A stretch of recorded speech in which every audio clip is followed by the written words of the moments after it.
take this time to bring in my friend Dontel. You good to go? Thumbs up. You good to go? All right, great. So let's get Dontel in. My great friend Unapologetic. Has been a while since we had you on the channel. Welcome to RBN Unapologetic. Thanks for having me on, Nick. Hey, Delilah, how you doing? I'm glad Good. to be on. Haven't been live in a while. I'm Yeah, glad I good to could, see you again, man. make a appearance on this stream, especially because I had some things to talk about specifically around the cops and how they really don't do shit. And honestly, uh, uh, I want to have a broader conversation about because like the default for many people in this country after they've been propagandized for their whole life is that the cops are like a asset to the community, like they provide something to the community. But honestly, my takeaway now after what I've seen and like years of following these stories about like uh, just how out of control and lawless law enforcement is, the people who's supposed to be enforcing the law, um, how out of control they are, it's clear to me that they're more of a liability than an asset. So I want to definitely have a Yeah, conversation about that. And you know we're gonna it's unavoidable that we're gonna talk about defund the police because you can't yeah, for understand sure. that the police, like I said, they're more of a liability than an asset, and still say defund be against defund the police for any reason you might want to make up.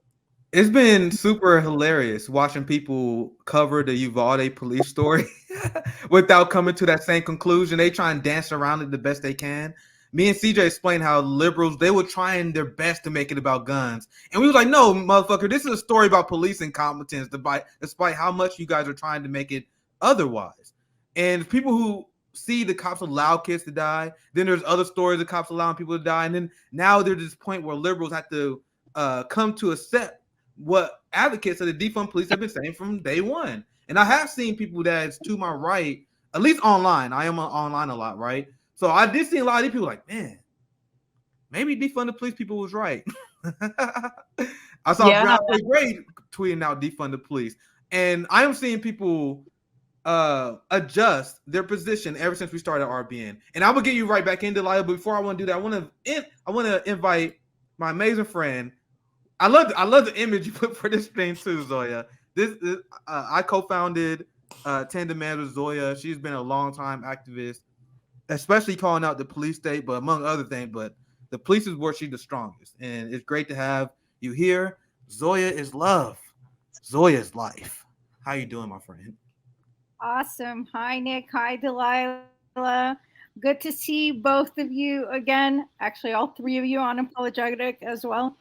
So you told me we're going to be hating on the police, and I decided this would be a great Yeah, time to join. Zoya's a real one because all I gotta do is text Zoya and be like, "Yo, we about to bash the police today. You down?" She's like, "Hell yeah." yes.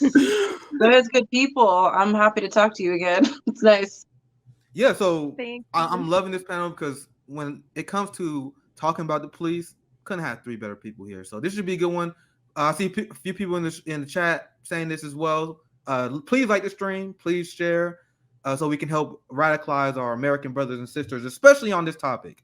And I'm gonna introduce the topic this way, right? Because we're gonna get into police and defund the police, but I really want to get your guys' take, especially Delilah, because you're in Texas, right? Especially with the whole Uvalde thing. There's this giant Uvalde police cover up, and this being exposed is glorious as abolition. Not the situation, right? The situation is sad, but I am glad people are finally starting to wake up on how incompetent the police is. Now I am seeing people, I swear to God, blue check liberals are now tweeting shit like, "You guys know that cops legally don't have the right to defend you? Isn't that fucked up?"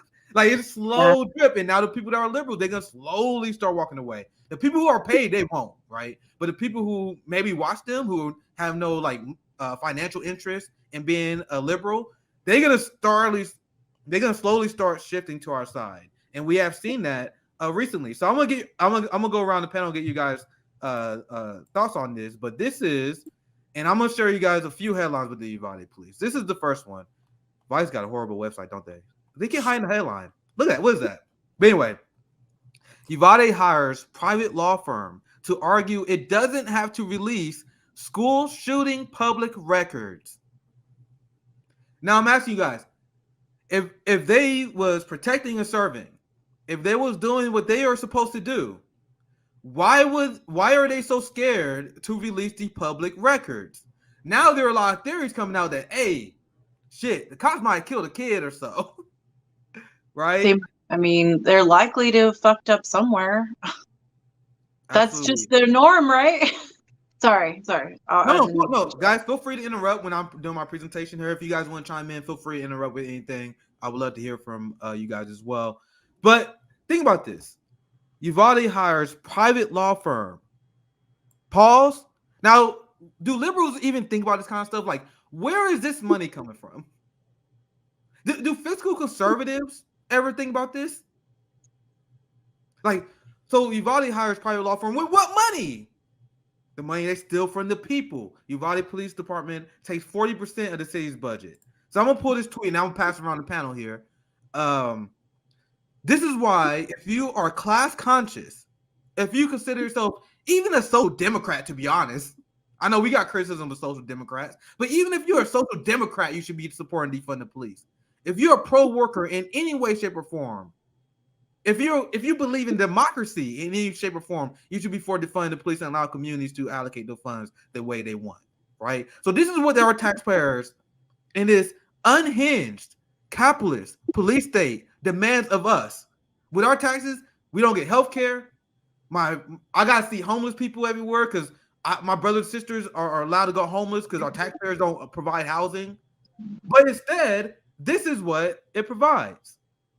We pay for the police in their giant salaries, right? Pays way more than teachers.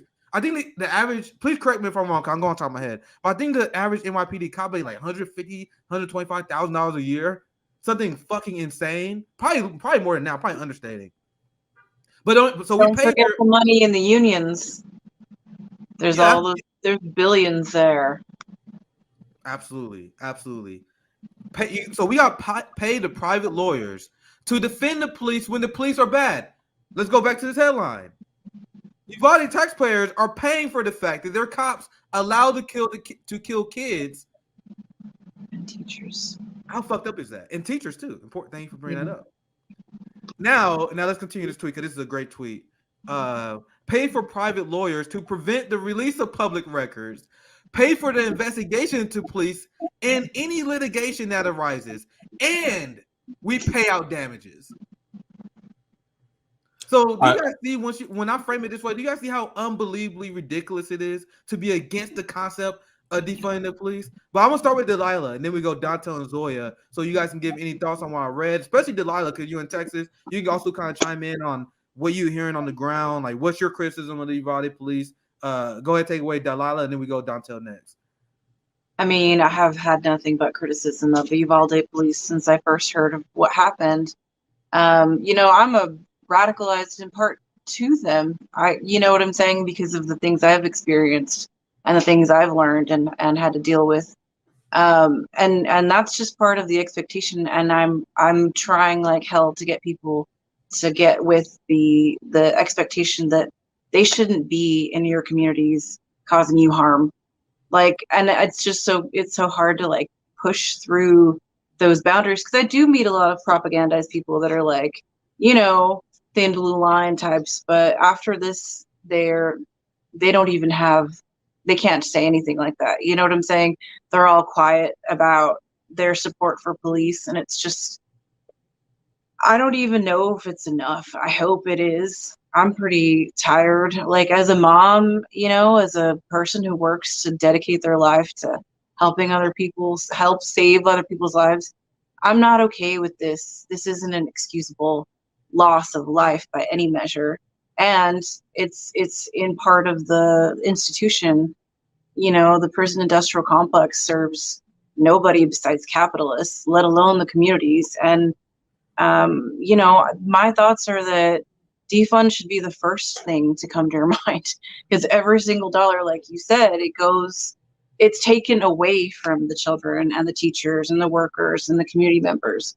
And when you think of it like that and you frame it that way, I think people can understand that, it's nothing but a waste of money, the whole entire department.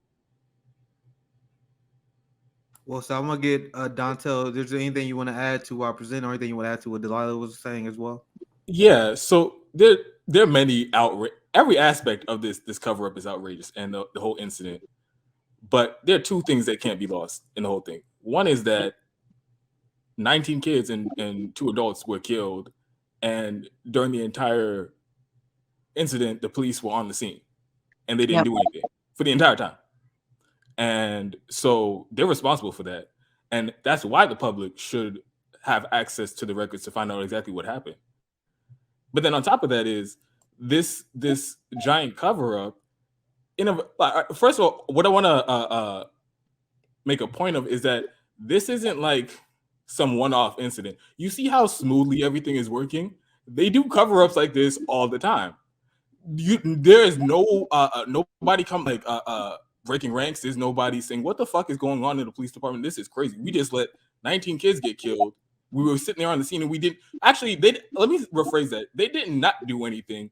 Their only contribution to the entire event was handcuffing parents and preventing them from going inside the school. That was literally their only contribution. And people keep saying, "Oh, they waited outside for an hour." No, they would have waited even longer. But vigilantes were the ones who went into the classroom.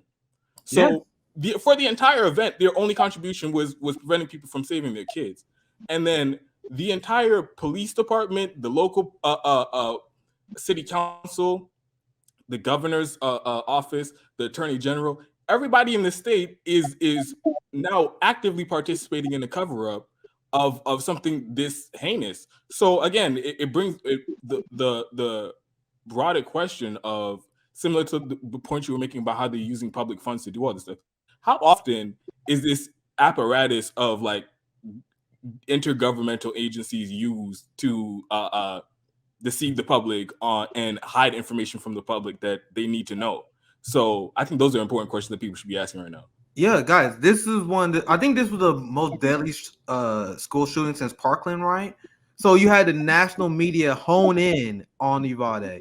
There was a defense lawyer, I believe. She was saying that based on her experience with the Uvalde police, don't believe anything that they say because they known to lie. Police have been known to lie about the reports. There was just a rapper. I covered this on the earlier stream. Young Moose. I don't know, guys. I'm old as fuck. Young Moose. He won a settlement where they caught the cops planting crack cocaine on him. Mm-hmm. And he only won that because he had a lawyer that was able to prove that, and they won that lawsuit. Imagine how many times that happened. There's that viral video of the policeman who actually got caught on video by one of the people that watched on the scene planting drugs on someone. How many times have you guys seen this stuff happens, but they are never caught? And then they got the entire system that would defend them, and the media that usually will run their lives. But in this case, the story is just too damn big. Now, before I would get Zoya in here, I wanted to add some more context, especially to what Dante was saying. So you had the Uvalde police who, at first, they were saying, "Oh, we didn't have a key to the door. We were trying to get the key to the door." Now, check this out. This came out, at least I saw it today, right? And I saw a lot of people tweeting about it today. Look, breaking. Multiple officers inside Robb Elementary School with rifles and at least one ballistic shield at 11:52 a.m., the day of the shooting. New video and other evidence shows they didn't enter the classroom for another 58 minutes. You see these cowards? And for one, what the hell is this guy doing? the guy with a shotgun next to that shield. So they literally was standing outside, doing nothing because they don't have to protect you. They don't have to serve you. Now I want to get Zoya in here. Do you have anything you want to add to the conversation? You know I do. Well, first I thought that the cops actually did do something. I mean, correct me if I'm wrong on this, but I heard that the cops went in and got their children before everyone else's. So they did do something. They weren't too scared to go in and do something for themselves. It was just everyone else's kids. It didn't matter. Which is, just goes to show a thesis we've stated many times in the org on the show, that cops do not prevent crime. They do not do anything except suck up resources, over 50% of budgets in most major cities. And on Nick's point, you were asking about how much an average cop makes per year in New York. It's 64 to 85,000, which is definitely significantly more than teachers. And the reason we have cops is social control and to protect capital. Propaganda sells the idea that we need to be scared of each other and give away our power to some authority figure. And then once we do that, statistically, we know that cops solve less than 2% of all major crimes. And the amount it takes to imprison someone per year, we could be paying for their college and housing. So it's just an ineffective system, and we're not allowed to analyze it from the perspective of solutions that actually prevent crime, and that's by solving poverty.